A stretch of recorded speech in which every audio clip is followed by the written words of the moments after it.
Okay, so this is a bottleneck capacity problem, and we're given that there are two operations. Well, there's operation A, B, and C, and there are two clerks here, both working at a capacity of 3 minutes. Well, each customer takes 3 minutes. That means for 1 hour, you would do 60 minutes divided by 3 to get the number of customers per hour, which is 20 customers per hour. And that's the capacity of of this clerk.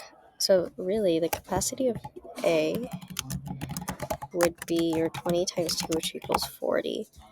So you do that again here. So 60 divided by 6 is equal to 10, which is 10 customers an hour. So then you see that B capacity is equal to 10 times 3, since you have 3 workers here, and that's 30.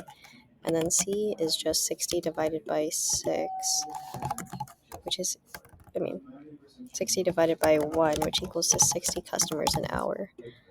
So C's capacity is equal to 60 times the 1 equals 60. So your bottleneck is going to be B, because that's the lowest capacity out of the 3 operations. So your bottleneck is B. Now it's asking for the process cycle time, and cycle time is 1 over your capacity. So your process cycle time would be 1 over your capacity of B, your bottleneck, which is going to be 30. And 1 over 30 is equal to about like 0.033333. But then that's 1 over 30 customers an hour. So then what you need to do is do 60 times 1 over 30, which is equal to 2 minutes, because you have 60 minutes per hour and 1 over 30 customers per hour. So you have 2 minutes. And then your process capacity is 1 over 30, because it goes at the speed of the bottleneck.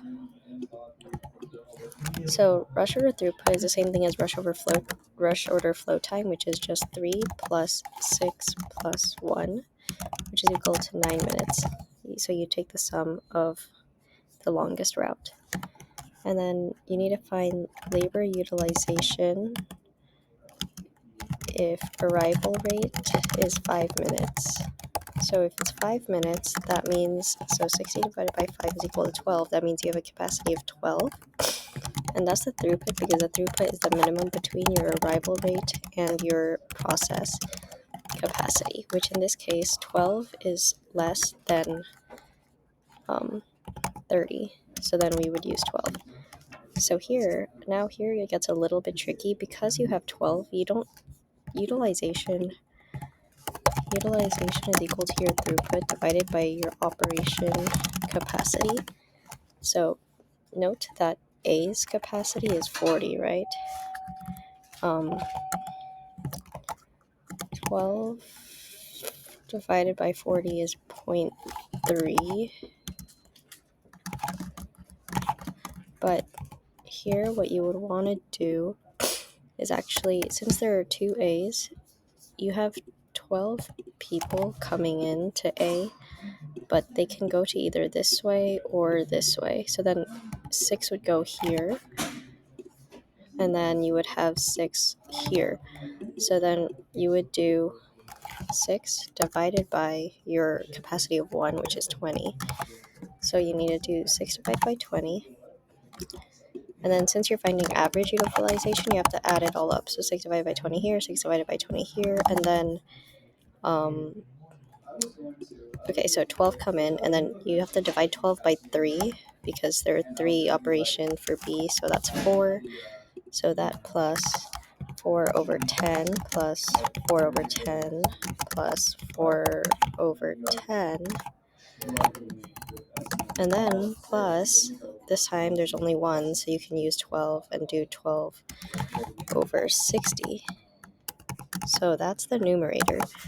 And then So you have to do the sum divided by the number of clerks. So 1, 2, 3, 4, 5, 6, which is then equal to, if you put that into the calculator, that's equal to 0.33333333 utilization, but as a percentage, it's 33.33%. So those are your answers.